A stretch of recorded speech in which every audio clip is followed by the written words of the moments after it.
सत साहिब सतगुरुदेव की जय। बंदी छोड़ कबीर साहिब जी की जय। बंदी छोड़ गरीबदास जी महाराज जी की जय। स्वामी राम देवानंद जी गुरु महाराज जी की जय हो।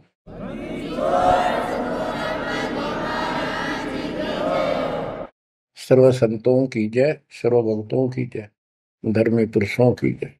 श्री काशी धाम की जय, श्री सुडानी धाम की जय, श्री क्रोथा धाम की जय, श्री बरवाड़ा धाम की जय। सत साहिब ग्रीव न्योली नाद सुभान गति, लड़े भुजंग हमेश, जड़ी जानो नाम जगदीश है, विष नहीं व्यापै शेष। संत गरीबदास जी महाराज परमात्मा से प्राप्त अध्यात्म ज्ञान को कितने सुंदर तरीके से प्रमाण के साथ पेश करते हैं कि परमेश्वर कबीर जी का जो नाम है ये ऐसा जबरदस्त है। कबीर साहब ने बताया कि कबीर जैसे फनपति मंत्र सुन, रख पुन सुकोड़े, ऐसे बीरा मेरे नाम से, गल चले मुंह मोड़े। ये तो कबीर साहब ने स्वयं बताया।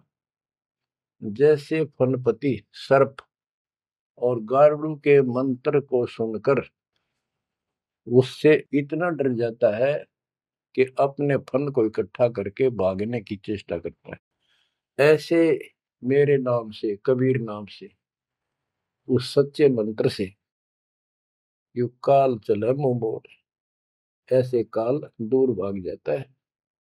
गरीबदास जी कहते हैं, यम किंकर कर जोड़ चले तिस देख रे, धर्मराय के अंक मिटावे लेख रे, जीव जुनी नहीं जा बाठा डे गही, दर्ग मंज हजूर पकड़ छे की बही।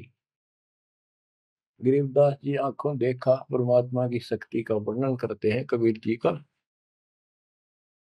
कि उनको देख कर यम के दूत हाथ जोड़ के और दूर चले जाते हैं। और फिर परमात्मा ने धर्मराज के दरबार में जाके मेरी बही निकाली। बही वो बुक, वो पैड जिस पे अकाउंट लिखा था, और परमात्मा ने कहा ये मुझे दो, ये मेरा भक्त हो गया, इसने मेरी दीक्षा ले ली। वह पैड पाट दी दाता ने वहीं पर और फेंक दी कूड़े में। दर्ग मंज हजूर पकड़ छे की बही, जीव जूनी नहीं जा बाठा डे गही। कि कबीर साहब ने जिसकी बाह पकड़ ली, जिसका हाथ पकड़ लिया, जिसको शरण दे दी, वो जीव 184 प्रकार की योनियों में नहीं जाएगा। बाह ठाडे गही, ठाडे ठाडा मीन तगड़े, समर्थ, शक्तिशाली ने हमारी बाह पकड़ ली, हमें शरण दे दी। ठाडे की परिभाषा थोड़ी सी बताता हूँ आपको, क्योंकि बच्चों कोई भी हम प्रसंग सुनते हैं उसके साथ उसका जो लिंक होता है वो कथा का होना अति आवश्यक है, अन्यथा उसका कोई प्रयोजन नहीं रहता। काफी समय पहले की बात है, एक भक्त अब परमात्मा कबीर जी की शरण में था संत गरीबदास जी के माध्यम से। और पुराने समय में खेती किसानी जो होती थी वो केवल वर्षा पर निर्धारित होती थी, और कोई नहर नूर नहीं थी, ना उसका कोई पानी लगता था। बारिश हो जाती थी कुछ एक क्षेत्र में, तो उसमें किसान अपना उसको संवार के बीज बो दिया करते थे। जमीन ज्यादा हुआ करती थी उस समय। उस भगत की बहन के क्षेत्र में वर्षा होगी, वहां से मैसेज आया कि हमारे यहाँ बारिश हो गई है और सभी खेत एकदम बाने योग्य हो गए, बोने योग्य हो गए हैं, हेल्प के लिए आओ। वो अपने बैल, अपना हल लेकर चला गया, उसको दूसरे खेत में भेज दिया। स्वयं उसका जो जीजा था, बहन का बटेऊ पति, वो अपने बैल लेकर दूसरे खेत में चला गया। जिस खेत में वो भक्त गया, दिन में हल चलाया, दोपहर के समय उसने रेस्ट देते हैं बैलों को, पेड़ के नीचे चला गया। फिर वहां देखा आसपास एक तालाब थी, छोटी सी तलैया जोड़ी, उसमें कुछ पेड़ पेड़ थे, पानी था। बैलों को पानी पिलाने चला गया तो वहां एक मंडी बनी हुई थी, यादगार सी, छोटी सी चबूतरा सा बना के। उस पे एक बेली गुड़की रखी थी। बेली पहले 5 किलो का कट्ठा ही बना करते, वो विशेषकर चढ़ाने के लिए होता था, भेंट। अपने देवी देवताओं को किसान चढ़ाते थे, बोल देते थे पहले ही, फसल का पहला वो 5 किलो ऐसे पीर का चढ़ाऊं। वो पीर की मंडी थी। तो वो जो एक का डला सा था मोटा, 5 किलो का, 5 शेर का, उसको उठा लाया वो भक्त। कुछ आप खाया, कुछ बैलों को खिला दिया। अपना काम करके शाम में घर पर आ गया, सो गया।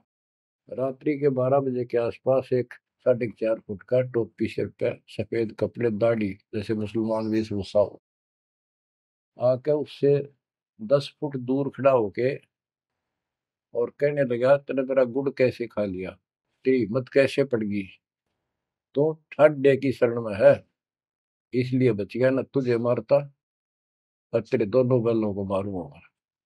मेरी पार नहीं बसाई, और कति लाल आंख कर रखी, और बहुत गुस्से में था।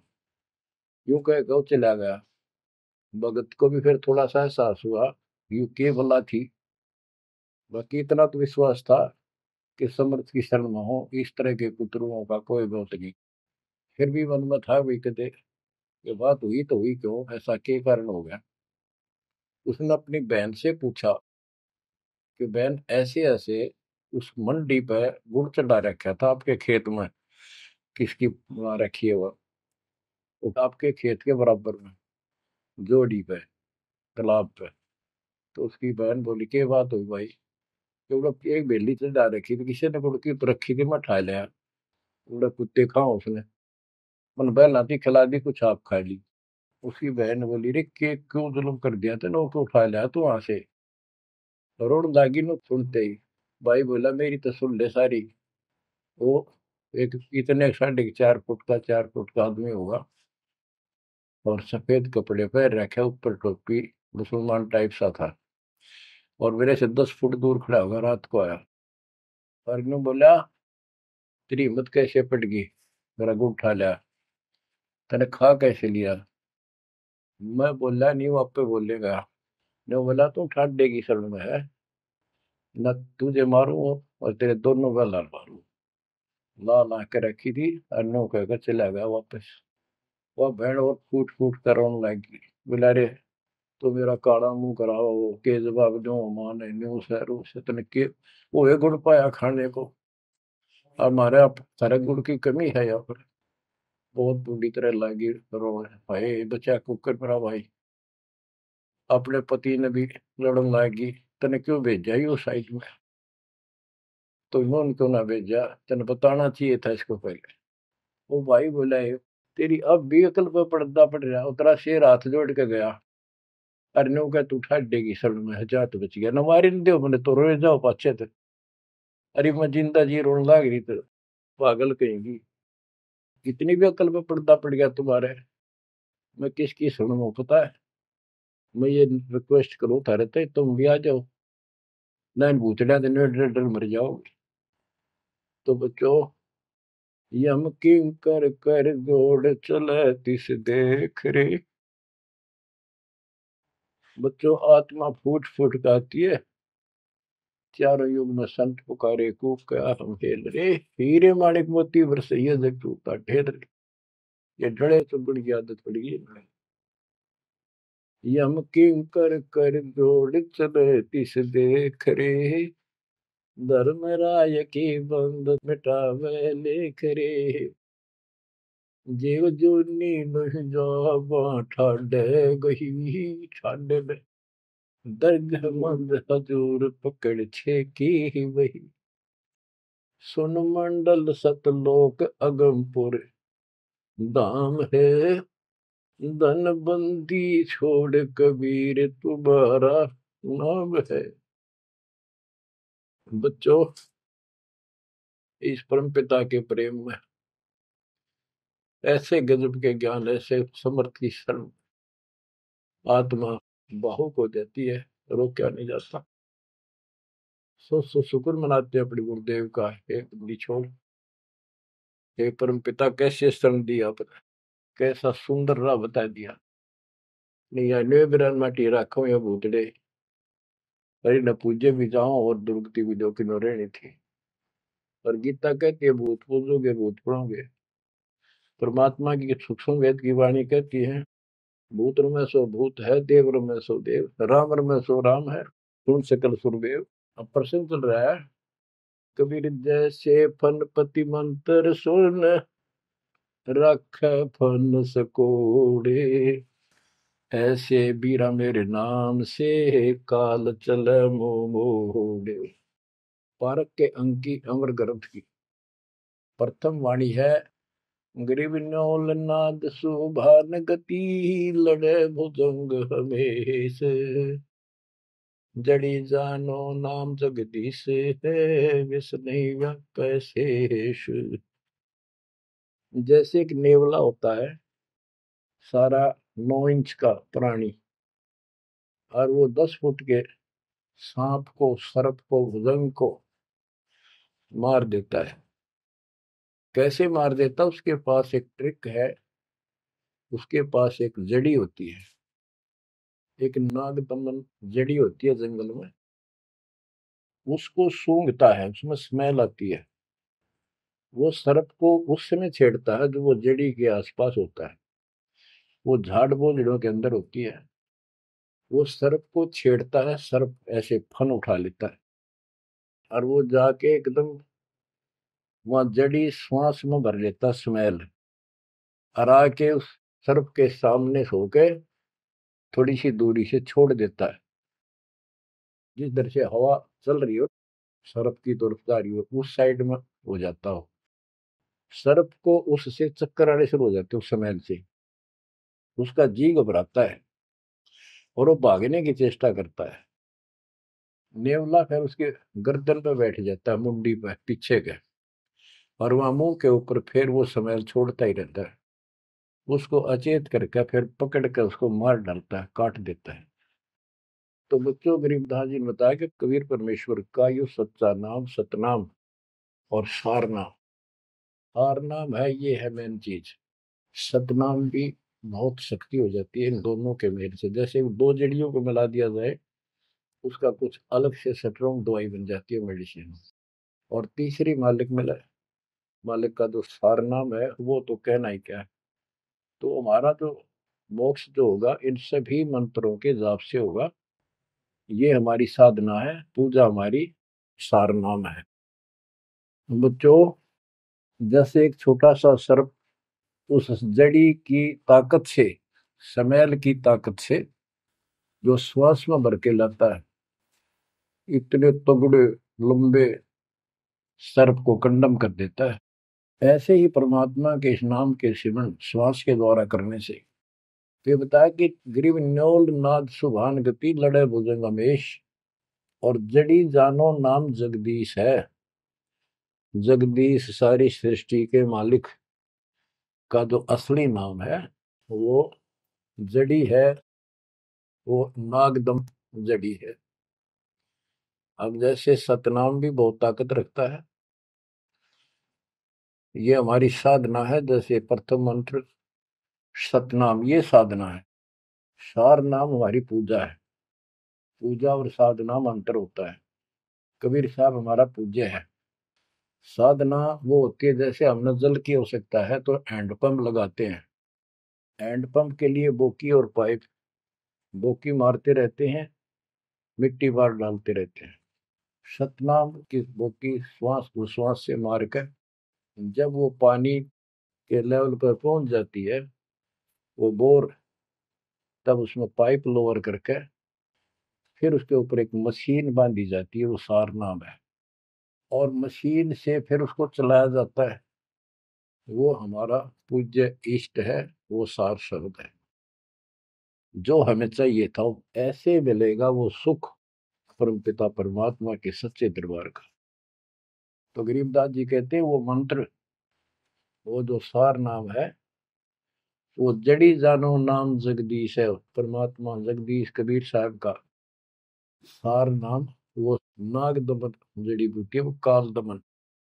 और विष्णु व्यापक शेष, छोटे से सांप की बात छोड़ो, शेष नाग जो सबसे बड़ा ताकतवर 1000 फुट का बंदर है, यानी काल 1000 भुजा का ताकतवर है, ये भी निकट नहीं आ सकता। बच्चों, किस्मत सराहा करो अपने, 100 गुण गाया करो। गरीबदास जी कहते हैं, गरीब साधों से ते मस्करी, ये चोरों नाल खुशाद, मल अखाड़ा जीतेंगे ये युगन युगन के माल। माल, रेसलर, पहलवान, इन नकली गुरुओं से तो खुश है सारा संसार, साधों से ती मस्करी, इन चोरा नाल खुशाद। हाय हाय, इन चोरों से, झूठे गुरुओं से खुश, और साधु संतों के मजाक करते हैं। ये तो मल अखाड़ा जीतेंगे युगन युगन के बाद।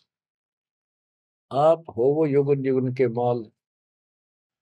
बच्चों, आपको बहुत बार प्रमाण दिए जाते हैं, देता ही रहूंगा आखिरी सांस तक, क्योंकि सिलेबस यू है।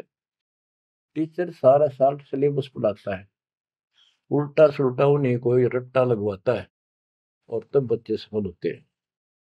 परमात्मा योगों से आपके साथ है। सतयुग में राजा अम्बरीश एक बहुत बड़े धार्मिक राजा हुए हैं, और खूब यज्ञ किया करते थे, भंडारे करते थे, ब्राह्मणों को खूब धन दान करते थे, लागड़ गऊ बांटा करते थे। 1000 लागड़ गऊ बांट देते। लागड़ माने बच्चे वाली, ब्याई हुई, दूध वाली। भोजन भंडारे करवाते थे, दक्षिणा देते थे। जैसा भी लोक वेद सुना था, गुरु जी ने बताया था, ऋषियों ने, वो सारा कुछ करते थे। परमात्मा वहां भी साथ रहते हैं, उनकी इज्जत रखते हैं भक्ति की, और बीच बीच में उनको समझाने की चेष्टा की, कोई ऋषि रूप बना के अम्बरीश जी को सच्चा मार्ग बताया, खूब ध्यान से सुना और नाम लिया। लेकिन वो ऋषि वहां सैकड़ों और मालिक एक। आखिर में राजा अम्बरीश भी हाथ खड़े कर गया, मालिक की साधना छड़ दी, और वो ऋषियों वाली वो शुरुआत कर। इतने अच्छे भगत विष्णु जी के बने हुए थे। बच्चों, अब हंसी भी आती है, दुख भी होता है। गरीब वेद पढ़े पर भेद न जाने, वाचे पुराने ठारा, और पत्थर की पूजा करे, भूल गए सृजनहारा। वेद पढ़ा करते ऋषि उस समय, केवल वेद। पुराण तो इनकी अपनी रचना है, फिर वो सा लिखते चले गए, और सारा वेद के विरुद्ध साधना करते और कराते थे। विष्णु जी की पूजा करे, और गीता क्या कहती है, तो चारों वेदों का सारांश है। विष्णु 3 गुणों में से एक सतगुण है।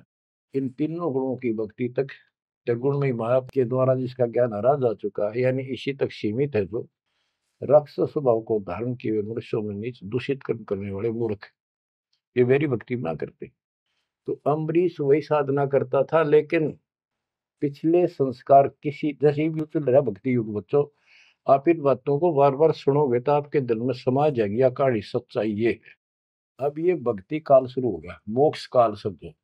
इसमें हजारों वर्षों तक चलेगा, अरबों भगत बच्चे बेटा बेटी पार होंगे, जो चलेगा जो भी लाखों वर्ष और भी चलेगा। लेकिन वो साधना करते रहेंगे, लेकिन उनका विश्वास इतना नहीं बनेगा, वो फिर यही रह जाएंगे काल के जाल में। उन्हीं में से फिर, क्योंकि उनकी भक्ति जबरदस्त है, शास्त्र अनुकूल है, अगले सतयुग में उन्हीं पुण्यात्माओं को काल जन्म देगा। उनको पहले ऊपर के लोकों में रखेगा। ऊपर के लोकों में, स्वर्ग में देवता हजारों लाखों वर्ष वहां रहेंगे। यानी एक कोल्लू के साथ चक्कर है, चैन है, चैन।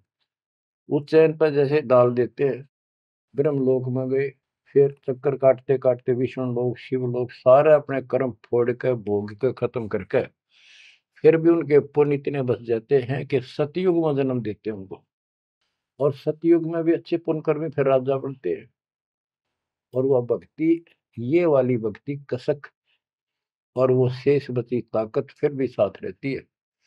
और इस कारण से भगवान भी उनके साथ रहना पड़ता है। जो बच्चा गऊ की नजर में, यूं साईं को संत, भक्तों के पीछे फिरे भक्त वत्सल भगवंत। कबीर जो जन मेरी शरण है, ताका हूं मैं दास, गेल गेल ला गया करूं जब लग धरती आकाश। तो अपने इस विधान अनुसार अम्बरीश से मिले। ठीक है, एक बार तो यह बात इतनी गजब की है, सारी ठीक ठीक लगती है, लेकिन माहौल खराब होता है। ये ज्ञान बताने वाला एक होता है, दूसरा समर्थक नहीं होता। उस दिन में वो भूल जाते हैं और इसी लोग बहका देते हैं, कहाँ सी बातें करते हो, वेदों में ऐसा कहीं नहीं है, वेदों में ऐसा नहीं है। अब दास तो कहना चाहता है, फिर अगले जन्म उस भक्ति से वो अम्बरीश राजा स्वर्ग गया, स्वर्ग में अपने पुण्य भोगे। फिर त्रेता युग में फिर राजा जनक के रूप में वह आत्मा ने जन्म लिया। वहां भी खूब भक्ति करी, विष्णु के कट्टर पुजारी। वही भावना वही भाव फिर भरा हुआ था, परमात्मा फिर भी मिले उनको। लेकिन राजा और सिद्धियां इतने ठाठ बाट और बकाने वाले वो गुरु निरे ऋषि, हमारी ऐसी घिस काट रखी काल में, हम ऐसे मूर्ख बना रखे, थोड़ा सा भी सुख हो जाए, कोई प्रभुता कोई पद प्राप्त हो जाए, हम खुद भगवान बन जाते हैं। लेकिन पिछली धार्मिकता के अनुसार हम कुछ धार्मिक भी बने रहते, लेकिन रहते वही के वही। और अम्बरीश राजा इतने अच्छे भगत थे, पिछली सिद्धि शक्ति मालिक की वो भक्ति की सही थी।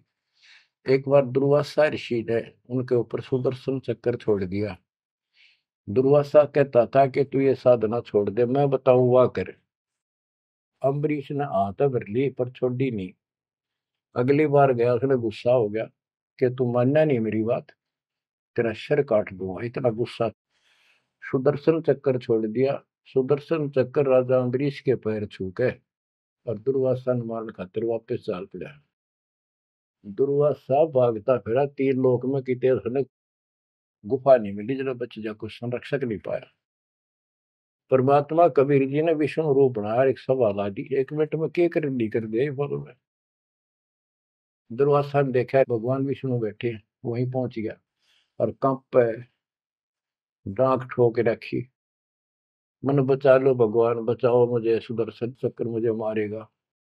परमात्मा बोले क्या गुस्ताखी कर दी, क्यों मार रहा है तेरे को। फिर वह सारी कहानी बता दी। भगवान बोले कि भक्ति के भाव से चलो, ये ताकत से नहीं चलता ये मार्ग। अपना ज्ञान दो, कोई मानना ठीक है, ना मानो मत, ना मानो, मुझे बचाओ भगवान, मुझे बचाओ। उसमें सुदर्शन चक्कर रुक गया, खड़ा हो गया दूर, भगवान की शक्ति से डर के देख के। तो दुर्वासा को विश्वास हो गया कि यहाँ बचाओ हो सकता है, माफ करो मुझे, माफ करो। परमात्मा बोले अम्बरीश के पैर पकड़े, वो बचाओगा तुम्हें इससे, मैं नहीं बचाऊंगा। हाथ जोड़े, हे भगवान आपके दरबार में मैं नहीं बचूंगा, कहाँ भेजो हो दाता, मैंने तो रास्ते में मारेगा। बोला जा, वही जान बचेगी तेरी। अम्बरीश के चरणों में गिरा वो, जिसने 56 करोड़ यादव मार दिए थे एक में चलता है। तो कहते हैं अपनी देसी कहावत हमारे यहाँ, शेर न सोआ शेर, जरूर टकराया कर, इन्हीं बकवाद करनी है ना। अम्बरीश के चरणों में मत्था टेका उसने, मेरी जान बख्शो महाराज, जान बख्शो, बख्श दो। अम्बरीश राजा बोले महाराज मैंने कुछ नहीं कहा, तेरा कर्म तुझे मिला। और वो सुदर्शन चक्कर हाथ से पकड़ लिया राजा अम्बरीश ने और ऑफ कर दिया, शांत हो गया। बोला ले जा तेरी तोब। और भक्ति के भाव रहना चाहिए इंसान। बच्चों, अम्बरीश राजा की इतनी महिमा होगी, ऋषि भी हैरान थे जो उनके गुरु लोग थे। बुद्धि छोड़ कहते, मन तू सुख के सागर बस रे, और न ऐसा यस रे। तू सुख के सागर बस रे, ये झूठे यशों में कुछ नहीं धरा। वह सतयुग में महिमा होगी, फिर राजा जनक बन गए। राजा जनक वही भाग्य बाबा नानक बने। जब एक सुखदेव नाम के बाल ब्रह्मचारी माँ के गर्भ से भक्ति ले रहे थे और आकाश में उड़ जाने की सिद्धि थी।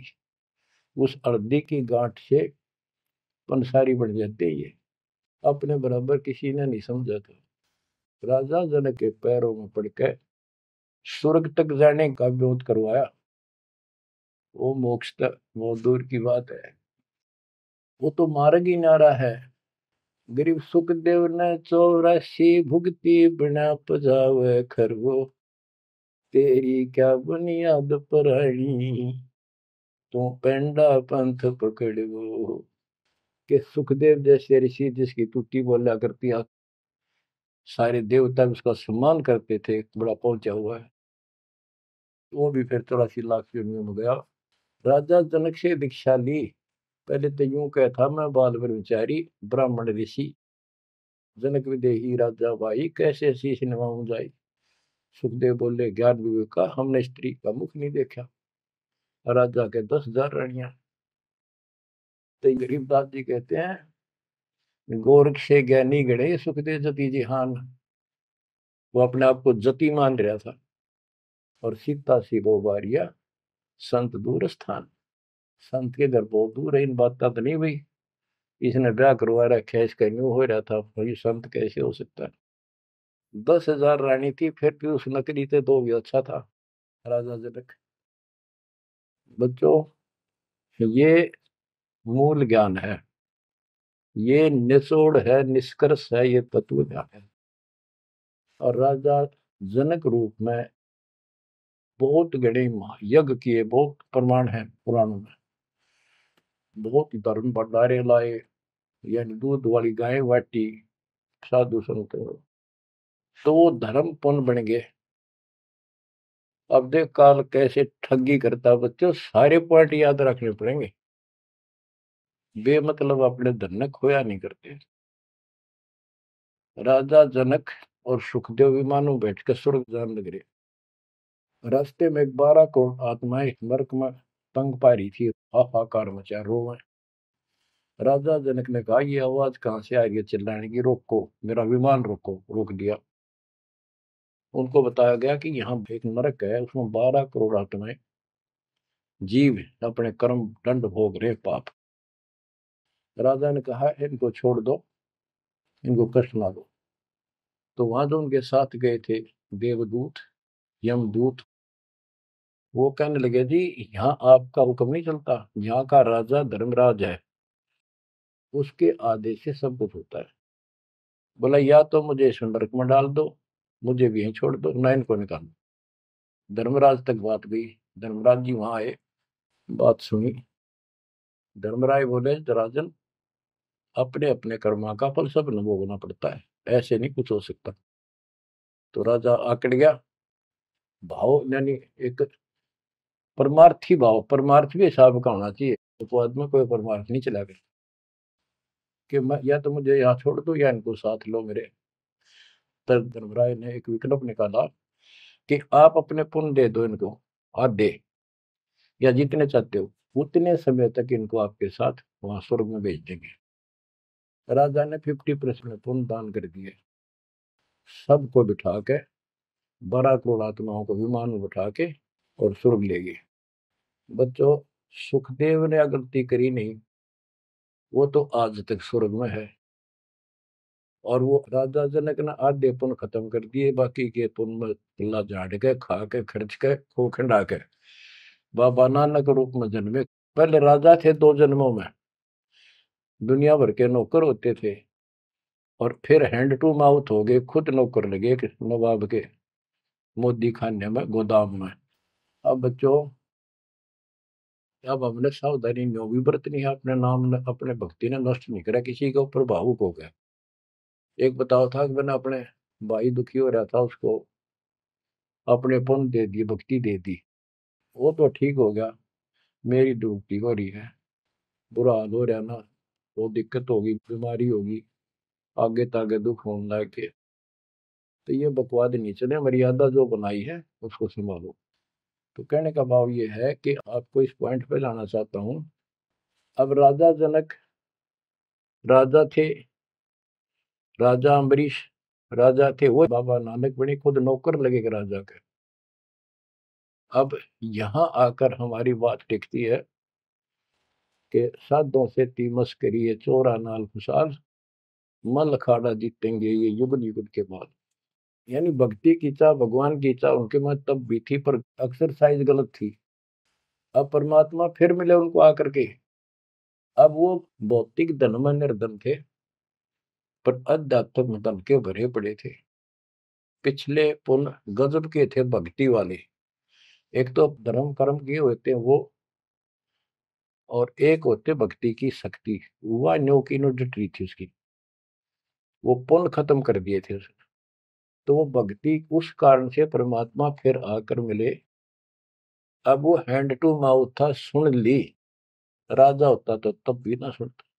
तो बच्चों, आज आप से कितने निर्धन हो और कितने धनवान हो, आप उस मालिक के सच्चे बच्चे हो। पिछले जन्म जन्मांतर से आप भक्ति करते हुए आ रहे हो। अब परमात्मा ने अपना वो धन देखना है। कबीर सब जग निर्धना धनवंता नहीं कोई, धनवान वा को जानियो जहाँ पर राम नाम धन वही है। आपके पास वो राम नाम का धन भरा पड़ा है। और जैसे सुकुच मीन मिलता नहीं भाई, स्वाति सीप सब अड़ ही जाई। सुकुच मीन सतगुरु हो आया, जिन परमात्मा का भेद बता। जैसे सीप और मोती का उदाहरण दिया जाता है कि स्वाति भी मिल गई सीप को, ऊपर की बूंद, मोती भी बन गया। लेकिन एक सुख जमीन जब उसमें टक्कर ना मारे, उसने खुल नहीं, तो मोती माए गड़ गया और वह सीप भी मर गया। तो बच्चों, ये भक्ति धन थारा इब कभी नहीं गड़ मर जाता, सतगुरु ना मिलता था। तो अब आपका वो मोती सुरक्षित है। अब कहते सुख जमीन सतगुरु हो आया, जिन परमात्मा का भेद बता। तो बच्चों, फिर बाबा नानक को मालिक ऊपर लेकर गए और उनको वो सच्चा राह बताया। उसके बाद उनकी जिंदगी बदल गई। यानी पहले वकील हो रहे थे काल के, सुने नहीं थे। अब जो बाबा नानक जी हिंदू धर्म में जन्मे थे, खत्री गोत्र था, और भगवान विष्णु कृष्ण राम कुर्बान थे इनके ऊपर। गीता का पाठ ब्रजलाल पांडे से पढ़ा करते थे और गीता पढ़ते थे।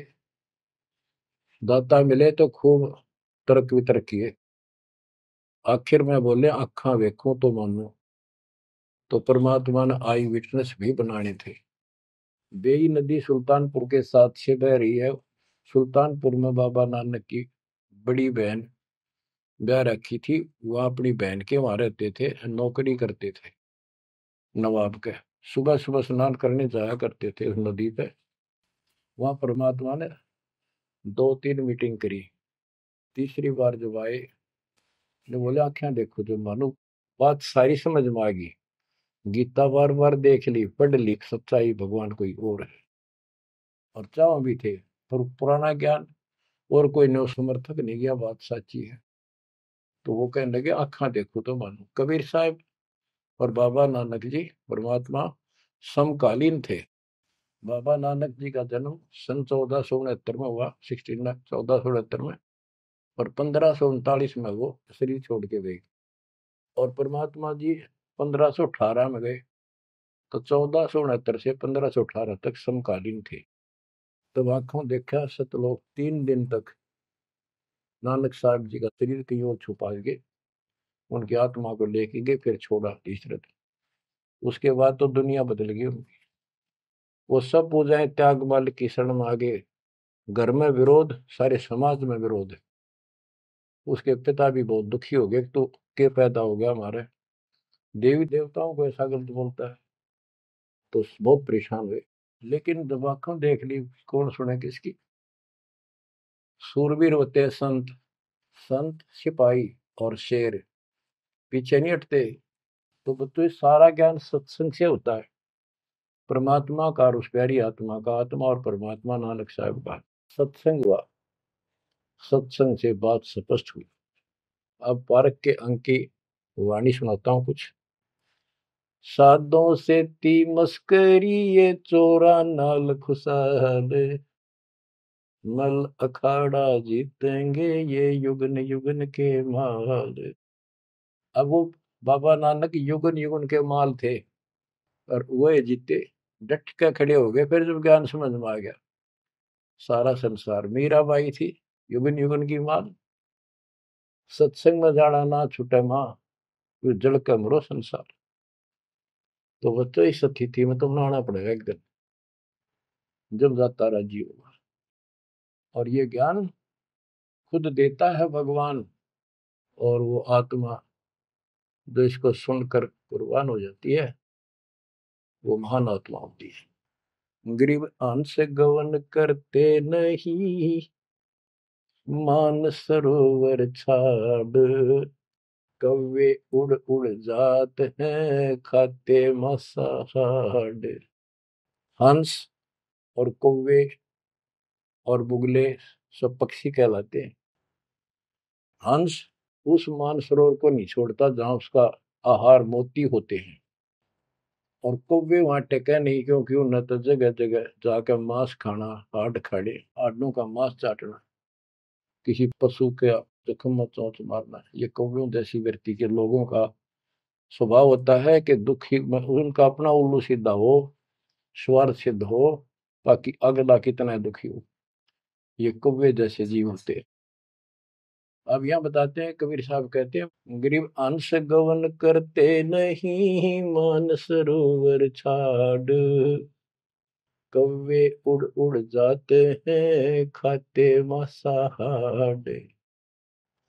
गरीब मान सरोवर मुक्ति फल, मुक्ता हल के ढेरे, कौवा आसन न बंद जय भूमि दीन सुमेरे।